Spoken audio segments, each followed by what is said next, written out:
Uh-oh. Hang on a second. Got a technical glitch here.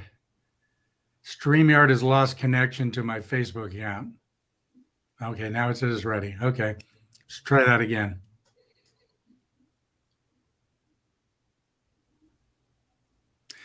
Hello, everybody. It's Fraud Watch Friday. We are back with another set of fraud tips and deep dives.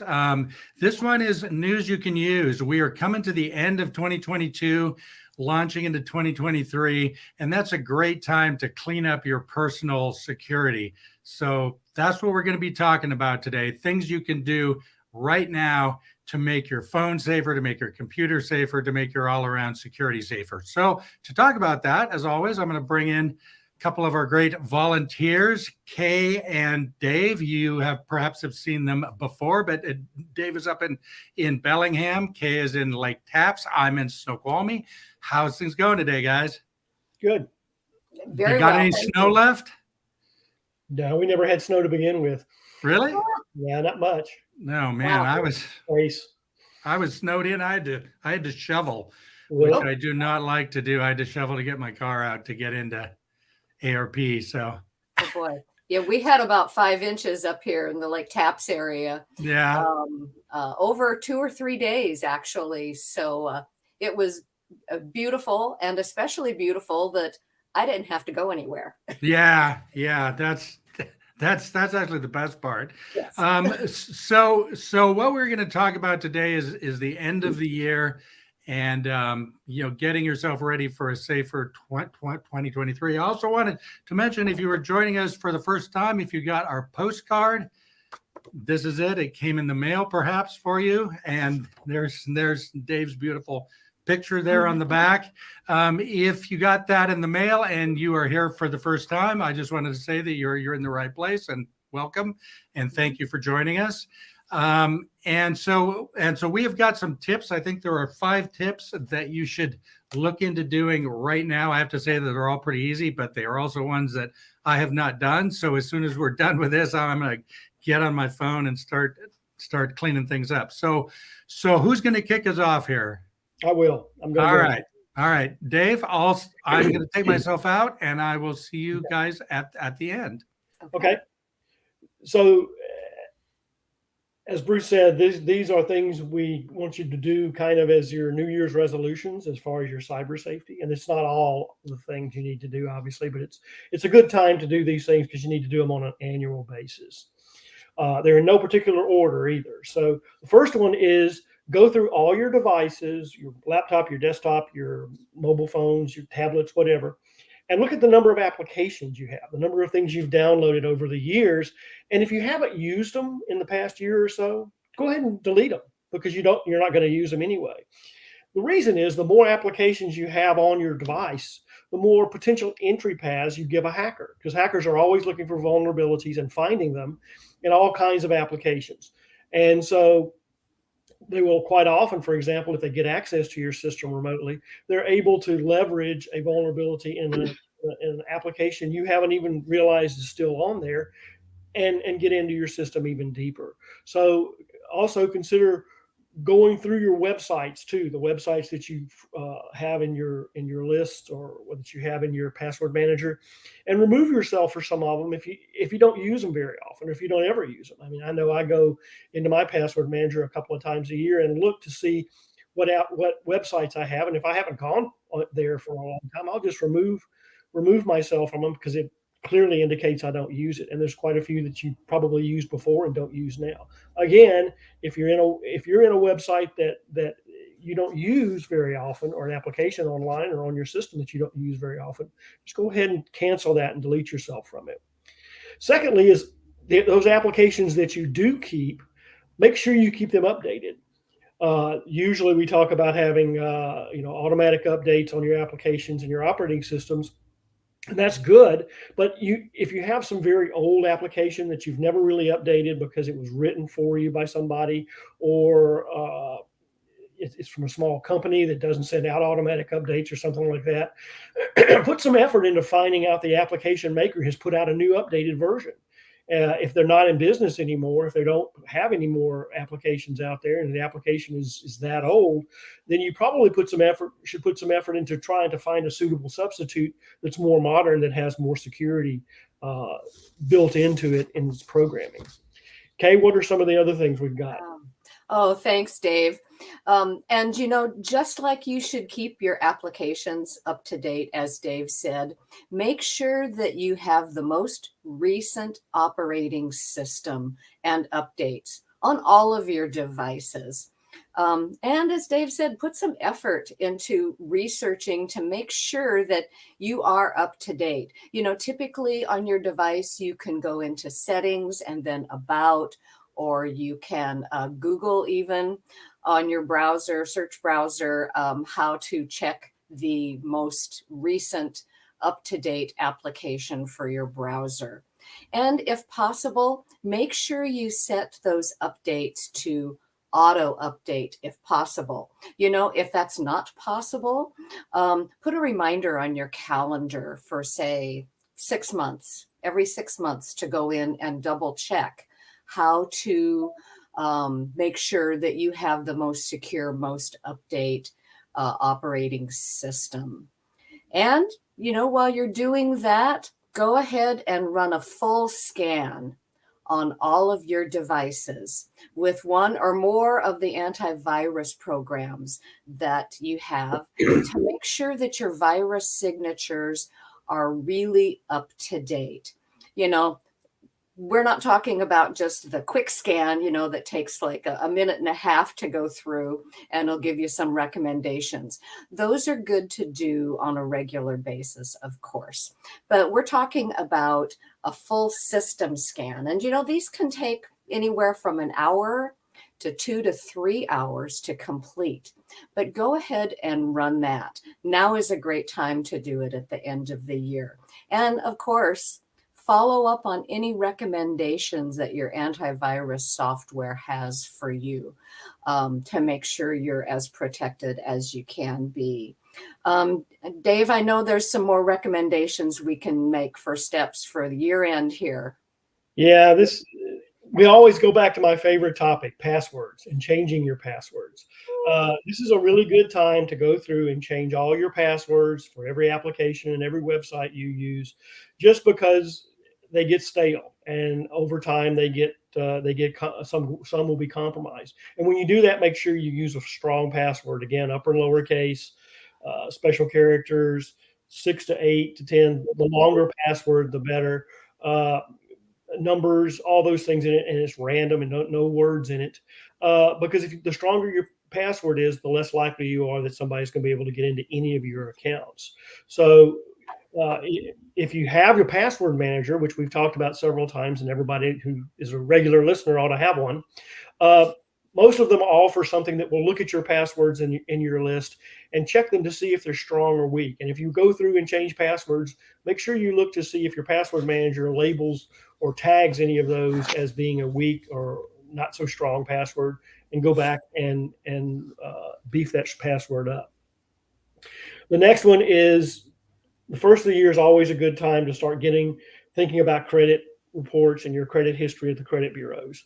So check your credit history at annualcreditreport.com, www.annualcreditreport.com, and get your credit history either by all three of them, or just, as we've talked about in the past, one of them, and then 3 or 4 months from now, in April or so, get another one, and get one from the third credit bureau 3 or 4 months after that. And that way you get a free credit report that has pretty much probably all the same information.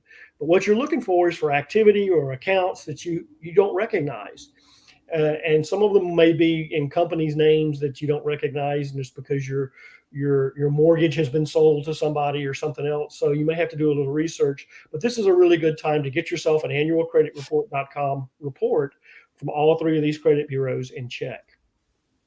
And finally, when we're talking about the credit bureaus, contact the 3 credit bureaus, if you haven't already, to place a freeze on your credit history.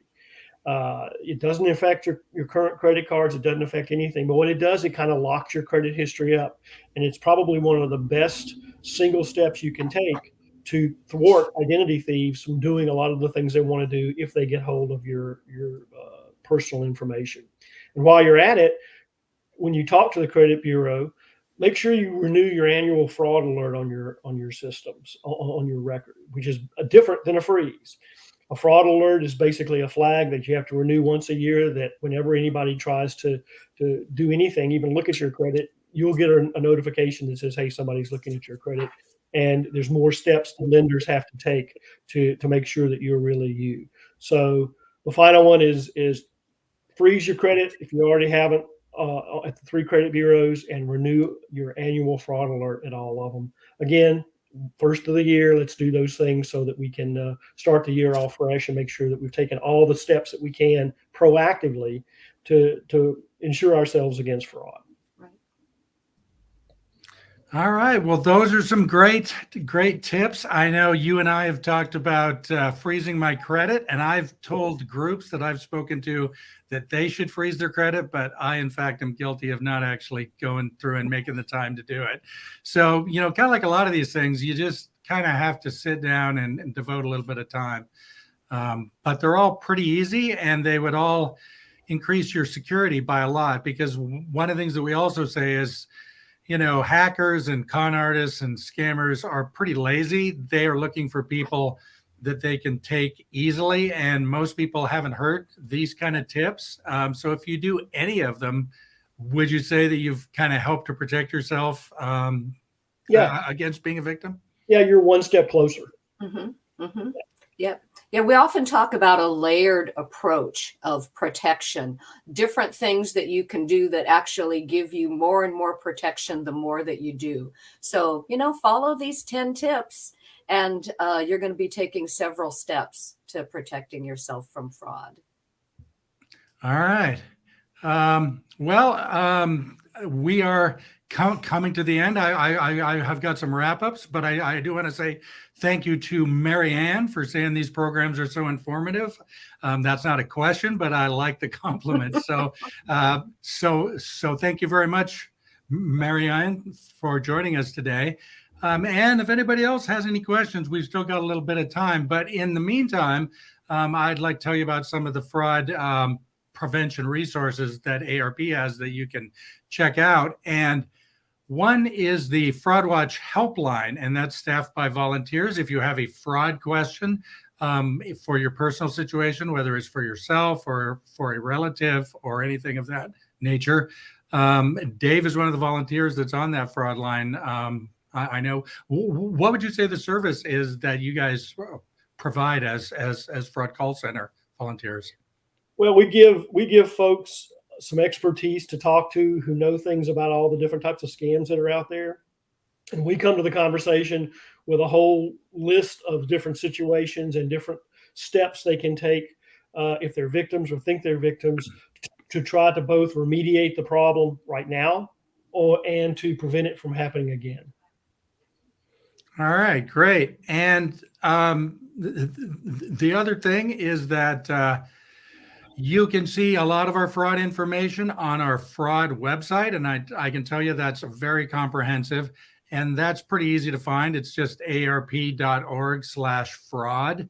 And there's a bunch of stuff on credit cards, phones, charity frauds, the whole 9 yards. So check that out.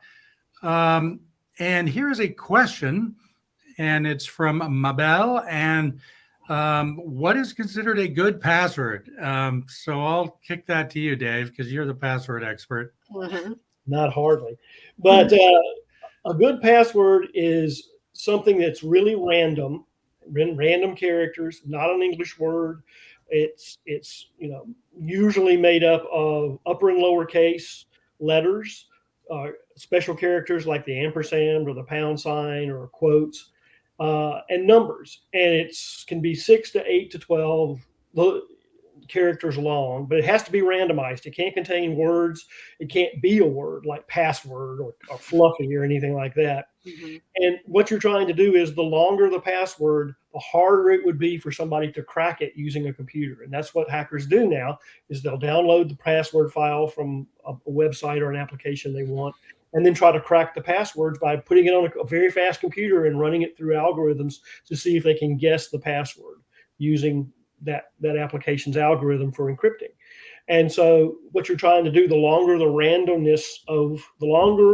and more random the password is, the longer it would take even a supercomputer to break that password. And that's what you're trying to do, is get that time as long as you can.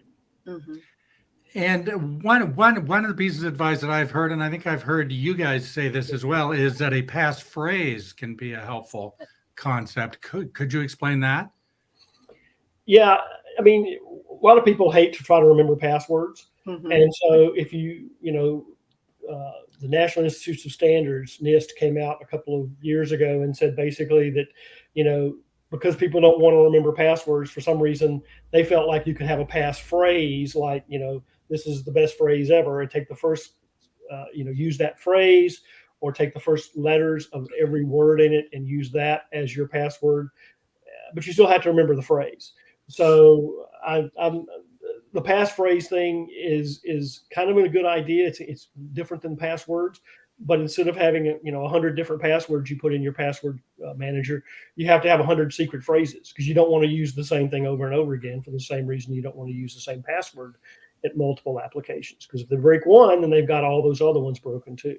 Mm-hmm. Mm-hmm. So yeah, passphrases are good, but they don't really overcome a lot of the problems with having to remember a lot of items. That's why we use password managers. Mm-hmm.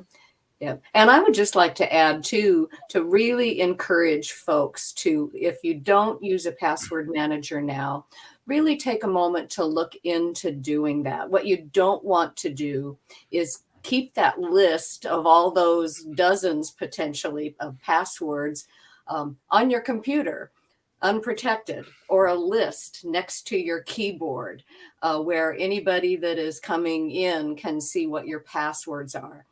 Of course, no yellow stickies on your monitor with the passwords. But yes, it's difficult to remember all those passwords. So again, I would highly encourage and follow up with what Dave said in terms of looking into a password manager, even if it's for what you would consider your most important accounts. Your financial accounts, your Social Security, for example, Medicare, for example. Set up a password manager, and you're going to bypass a lot of these password worries. You just need that really strong master password, but then you only need to remember one. Yep.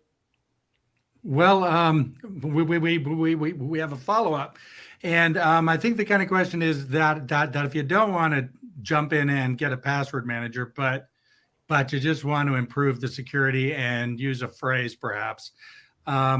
What is a tip that would help you remember that phrase, I guess? Well, the browsers, most of the browsers like Google Chrome and Firefox and Edge, also have what they call, Safari in Apple world calls it a keychain. Google calls it, I think, a keychain too. That basically is a built-in kind of a password manager in the browser itself.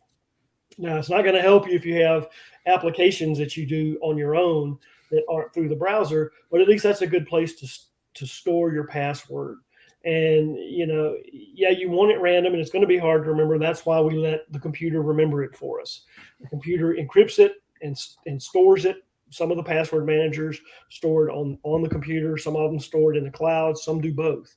And that way, if you don't have to remember it, and even if you go to a website, most of the managers will fill in your credentials for you, your user ID and password, and you don't even have to remember the password. You don't have to enter it at all. So using that password manager or the keychain on the browser, don't use both, because they tend to cause problems. I learned that the hard way.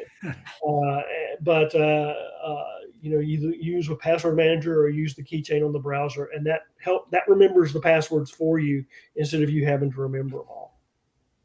Great. I took Dave's advice and I created a passphrase, and Dave had an example of what the best band in the world is, and I took that and I I made one based on that. And let's say that he would never guess mine. I would never guess his because he's wrong about the best bet of the world. Yeah.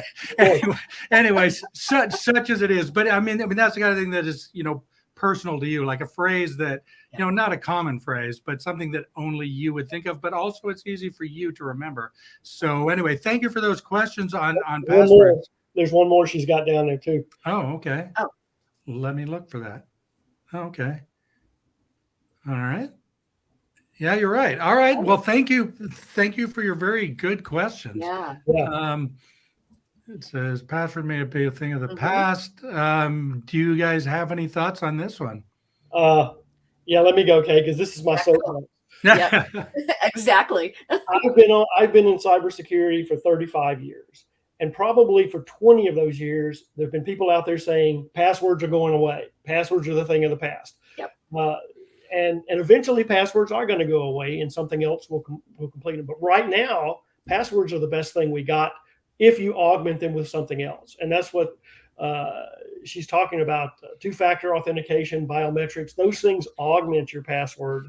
They add another layer, as Kay said, of security to your password, to your getting access to your computer. So you use your password, but you also use two-factor authentication, which is your thumbprint or a facial scan, or where you've given the website or application your phone number, and they text you a 4-digit number, and you have to put it back in after your password to get into the system. All those things are good. So they don't replace passwords; they augment passwords. So passwords are not going away anytime soon. So you're not going to wake up tomorrow morning and find out passwords are a thing of the past. They've been saying that for 20 years plus, and it hadn't happened yet. It's slowly happening, but it hasn't. We still got a long way to go. Mm-hmm. Yeah, I would say an example is, on my phone now, I can hold it up to my face and unlock it. It recognizes me, unfortunately. But I think the question that comes up is the two-factor authentication, because that's kind of a hassle. I mean, I have so many accounts now that have sort of forced me into it, and now I have to have my phone to get a text code. Is that worth the hassle in your opinion? Oh yeah. Yeah. Absolutely. Yeah. Okay. Go ahead, Kay.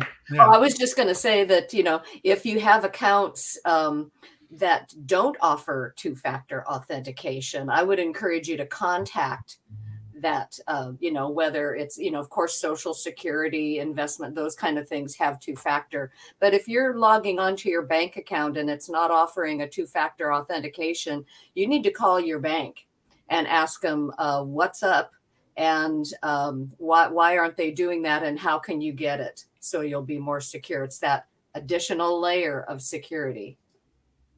All right, great. Well, thank you for your questions. Very good ones that kind of sparked an important conversation about the updating of passwords, which is one of our tips.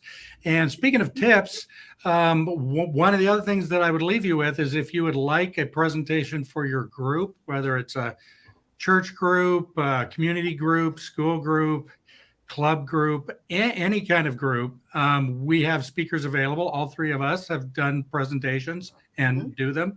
So if you'd like a presentation to your group, and it's not about particular topics, it's about fraud in general. So it's basic level tips that you can use to make yourself safer in kind of all realms of fraud. That's about an hour long, and it's scripted with time for questions at the end. We do them online, but we're also getting back to doing them in person. We have some of our volunteers who will come to you and do the event in person, which is always great to be in the same room.